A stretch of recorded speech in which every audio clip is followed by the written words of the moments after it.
आज के case studies के इस लेक्चर में बात होगी पत्नी के द्वारा एक नहीं दो मेंटेनेंस के केस फाइल किए गए। एक तरफ से पत्नी ने सीआरपीसी 125 कर दिया जो वर्तमान में बीएनएसएस 144 हो गया है, और दूसरी तरफ पत्नी ने डोमेस्टिक वायलेंस एक्ट 2005 के अंतर्गत एक केस फाइल कर दिया। एक तरफ डीबी का केस, एक तरफ मेंटेनेंस का केस। इसमें भी भरण पोषण चाहिए, इसमें भी भरण पोषण चाहिए।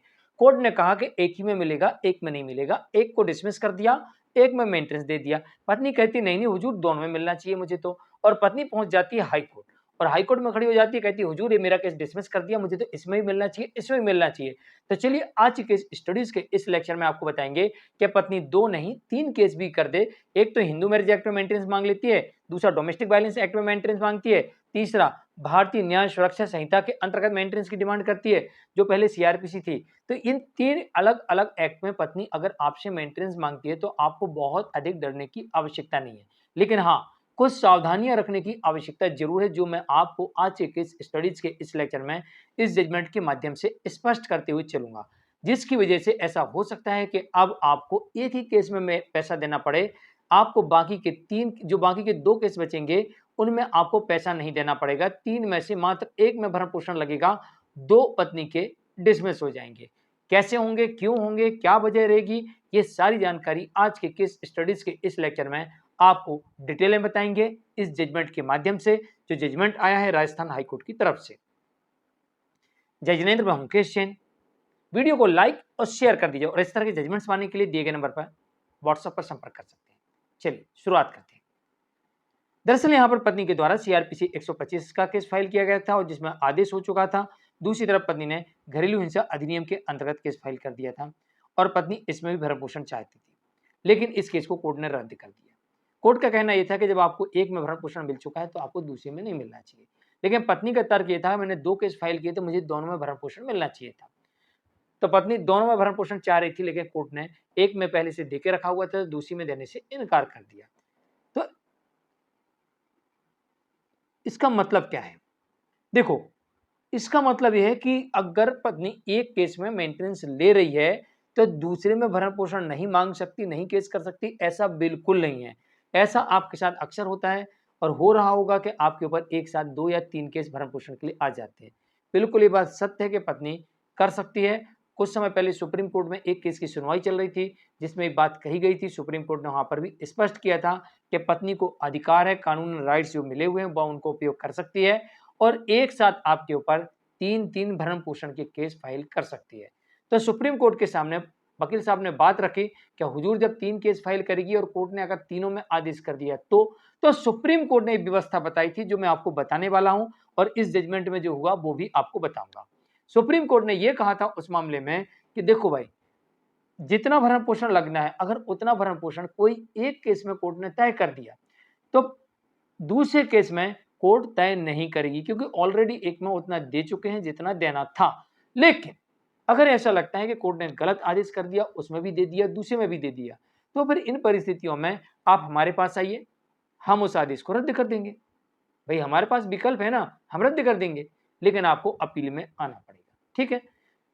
सवाल दूसरा किया वकील साहब ने, क्यों ना वकील साहब का दूसरा सवाल था क्यों ना एक को रखा जाए और दो एक्ट खत्म कर दिए जाए। तो सुप्रीम कोर्ट ने कहा नहीं, ऐसा तो नहीं कर सकते, लेकिन आप एक काम और कर सकते हैं कि मान लीजिए किसी एक केस में आदेश हो गया, तीन में से एक केस में पहले कोर्ट ने आदेश कर दिया, उस आदेश की सर्टिफाई कॉपी आपको बाकी के सारे केसेस में लगाना, और वो सर्टिफाई कॉपी के साथ साथ जितने डॉक्यूमेंट्स आपने इसमें लगाए, अपनी इनकम साबित करने के लिए, पति को अपनी इनकम खुद साबित करना पड़ती है कि मेरी कितनी है, पति को अपने खर्चे खुद साबित करना पड़ते हैं कि कितने हैं, पति के ऊपर लाइबिलिटीज कितनी है खुद साबित करना पड़ती है कितनी है। ये तीन चीजें पति को साबित करना होता है। चौथा पति को यह साबित करना होता है अगर पत्नी अडल्ट्री में है या बिना किसी कारण के अलग रह रही या रीमैरिज कर चुकी है, तो ये पति को ही साबित करना होता है। पांचवा ये होता है कि अगर आपकी वाइफ है, आपके साथ कोई ऐसा षड्यंत्र था, आपकी हत्या करने का प्रयास कर रही थी और उसमें पकड़ी गई या सफल नहीं हो पाई और वो अब अलग रहकर मेंटेनेंस मांग रही थी, ये बात भी आपको कोर्ट के सामने लाना पड़ेगा। और बिना किसी कारण के अलग रह रही, ये चीज भी पति को ही कोर्ट के सामने साबित करना होता है। 6 बातें हो गई। सातवीं बात यह है कि आपका जो आदेश हुआ उस आदेश की सर्टिफाई कॉपी आपको कोर्ट में लगाना है। सातवां यह है कि आपको एक एफिडेविट देना है।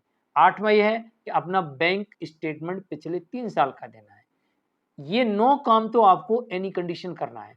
और 10वां ये है कि पत्नी अगर कमाती है तो उसका प्रूफ, अगर उसकी इनकम का प्रूफ नहीं और बैंक अकाउंट है तो 11वां काम ये है कि बैंक अकाउंट का डिटेल्स, मतलब अकाउंट नंबर, किस जगह बैंक है और किस नाम की बैंक है, कौन सी बैंक है, ये आपको बताना है। 11वां ये कि ये भी नहीं है और आपको पता है कि आपकी पत्नी कहीं जॉब कर रही तो इनकम टैक्स रिटर्न के लिए पैन नंबर आपके पास होना चाहिए। तो ये आपको मैंने 12 ऐसे ऑप्शंस दे दिए हैं जो सुप्रीम कोर्ट ने उस समय कहे थे कि इनमें से कोई भी पति उपयोग करके और कोर्ट के समक्ष जल्दी से जल्दी इन सभी दस्तावेजों को कोर्ट के समक्ष रखे। जो बाकी के केसेस हैं तो सभी केसेस में एक जैसे दस्तावेज पति को रखना है और जिसमें आदेश हो गया है उस आदेश को तत्काल प्रभाव से सर्टिफाई कॉपी निकालकर सभी केसेस में लगा देना है। इससे यह होगा कि कोर्ट को, हर मजिस्ट्रेट कोर्ट को यह बात पता होगी कि भाई साहब इसमें कितना भरण पोषण देना है, ये बात पता चल जाएगी। अब ये बात भी पता चल गई कितना देना है और ये बात भी पता चल जाएगी कि कितना कौन से मजिस्ट्रेट कोर्ट दे चुकी है, तो कौन से मजिस्ट्रेट कोर्ट ने कितना दिया है और कितना देना है। भाई अगर कम दिया है उनने तो यहाँ उतना और बचा हुआ दे देंगे, एडजस्ट कर देंगे उसको। अगर ज़्यादा दे दिया है तो कह देंगे साहब वहाँ तो इससे भी ज़्यादा मिल रहा है जितना हम देना चाहते थे, तो फिर आपको नहीं देंगे। और अगर उतना मिला है जितना सही है तो बोलेंगे सफिशिएंट मिल चुका है, नहीं दे सकते। तो इस केस में भी ऐसी हुआ है कि ऑलरेडी जब सीआरपीसी 125 में मिल चुका था तो कोर्ट ने डोमेस्टिक बैलेंस में देने से इनकार कर दिया। पत्नी का तर्क ये था कि इनकार नहीं कर सकती है कोर्ट, दोनों में मिलना चाहिए। कोर्ट ने कहा कि ये बात अलग है, और पति का तर्क भी ये था कि ये बात अलग है कि डोमेस्टिक वायलेंस नहीं कर सकती है क्योंकि ऑलरेडी सीआरपीसी 125 में तय हो चुका है। कोर्ट ने कहा कि देखो दोनों अलग अलग हैं, दोनों की प्रकृति अलग अलग है एक्ट की, इस कारण से एक में मिल चुका है तो दूसरे में कोर्ट नहीं देगी, लेकिन दोनों केस पत्नी कर सकती है, ये उसका राइट्स है। और कोर्ट के समक्ष अगर ये सभी दस्तावेज होते हैं दोनों केसेस में तो फिर कोर्ट दो में से एक किसी में भरण पोषण तय करेगी, और अगर किसी कोर्ट ने कम कर दिया है तो एडजस्ट अमाउंट तय करेगी, ना कि पूरा अमाउंट तय करेगी। और अगर किसी कोर्ट ने पहले ही ज़्यादा कर दिया है तो बाद में कुछ नहीं देगी। तो यही चीज़ इस जजमेंट में बताई गई है और यही चीज़ सुप्रीम कोर्ट में जिरह के दौरान सुप्रीम कोर्ट ने कही थी उस वक्त जब कहा गया था कि 3 एक्ट में पति अननेसेसरी मेंटेनेंस के लिए परेशान होता है, क्यों ना एक में ही पत्नी डिमांड कर सके, इसके लिए हुजूर कुछ करें। हुजूर ने कहा वो तीनों में आ सकती है, लेकिन पति को 3 जगह एक जैसा पक्ष रखना होगा, फटाफट रखना होगा, उसे लापरवाही नहीं करना, उसे इतनी लापरवाही नहीं करना कि भाई दूसरे केस से मिल गया तो मैं टेंशन क्यों लूँ। बिल्कुल नहीं, एक में दे रहे हो तो दूसरे में भी आपको उतने ही टेंशन के साथ सारी चीज़ों को कोर्ट के समक्ष लाना है। तो फिर आपको जो दे चुके हो बस वही रहेगा, इससे आगे आपको समझौता नहीं देना पड़ेगा। और कम दिया है तो एडजस्ट अमाउंट ही देना पड़ेगा। और अगर कोई प्रूफ आ गया है ऐसा कि जिसकी वजह से मेंटेनेंस बनता ही नहीं है तो वहां का भी बंद हो जाएगा, ये भी हो सकता है। चलिए, केस टाइटल है इसका Mohammad Rafiq versus state of Rajasthan. जानकारी के लिए कमेंट में जरूर की वीडियो को लाइक और शेयर कर दीजिए। नमस्कार।